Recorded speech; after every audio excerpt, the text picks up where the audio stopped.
Scams, shams, and flim-flams.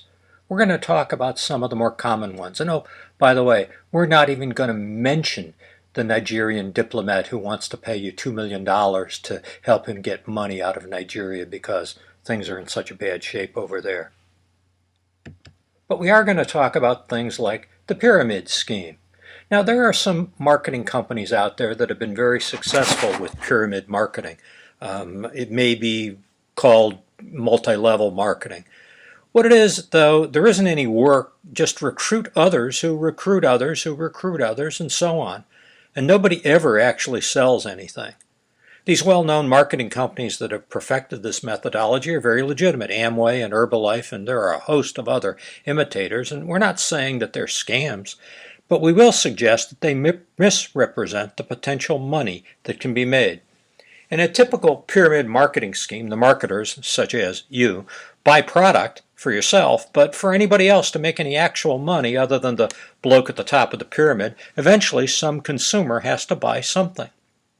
Have you ever heard of the pyramid letter? Have you ever gotten one? Send this letter on to 10 other people and send $1 to the person at the top of the list, and if you do this and nobody breaks the chain, it's the infamous chain letter, then at the end of 2 weeks you're going to get $16,437 in the mail. And do you know anybody, actually anybody, that ever got anything from them? No, I didn't think so. Then there are affinity frauds, and we talked about MN Partners in the previous session. But affinity fraud refers to investment scams that prey upon members of certain identifiable groups, mainly religious or ethnic communities, or the elderly, or professional groups. And what they do is they prey on your ego and they prey on your beliefs to try to get you to invest in their scheme, which is pretty much totally fraudulent. God wants you to be rich. And the risk-free investments? You see online ads like that, and even in print newspapers and magazines for shady deals like how to make big money from your home computer. One online promoter claimed that investors can turn $5 into $60,000 in just 6 weeks. No chance of that, maybe except for the person that was selling the book for $29.95 that told you how to do it. There is no risk-free investment. I can't be any clearer about that. Yet you see exciting low-risk investment opportunities.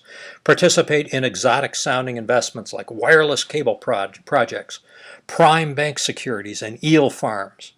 How about Bolivian emerald futures? We've seen ads for limited edition treasuries. Buy now. This is a limited chance to own a very sophisticated, one-time only government-sponsored investment. There is no such thing as a limited investment treasury. Once more, there are no risk-free investments. The most popular investment scam is the pump and dump. We talked about an example in the previous session, and we'll talk about it again in just a second, but the basic pump and dump is easy.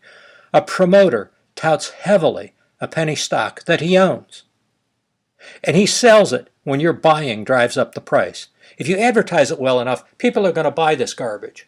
And as it's bought, supply and demand, which is how markets operate, are going to create an increased price. So a penny stock could go to 2 cents. The promoter is going to sell his.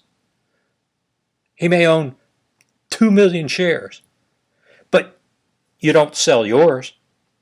There was a website some time ago called OTC Stock Exchange that's a good example of a pump and dump. And we talked about it earlier. There was a guy that ran the website named Christopher Wheeler, and he recommended small, real small, low-cost securities. And he promoted himself as having recommended a long list of successful stock picks, and he promised investors could make a fortune. What he was a penny stock promoter who was paid to tout certain stocks and took $3 million of investor money. Small companies paid Wheeler to hype their stock. He pumped the stock to investors, and then he dumped it when it went up in price because the investors weren't buying it. Hey, Christopher, that's illegal. Flim-flams, phony promoters, online newspapers and blogs have great potential to be a source of bad advice, misrepresentation, and outright crooks. it's buyer beware. If it sounds too good to be true, it is. Bulletin boards and social media sites are something that you need to be very careful of. They're fraught with unscrupulous sales predators, bottom fishing for gullible investors with a few bucks. And then there's the illegal and unscrupulous cold calls. Get yourself on the federal do not call list. Yeah, it still exists. And if you get an 800 type number come up on caller ID, tell you what, don't answer it. If it's legit, they'll leave a message. Believe me, there are more eel farms every day. Stay tuned.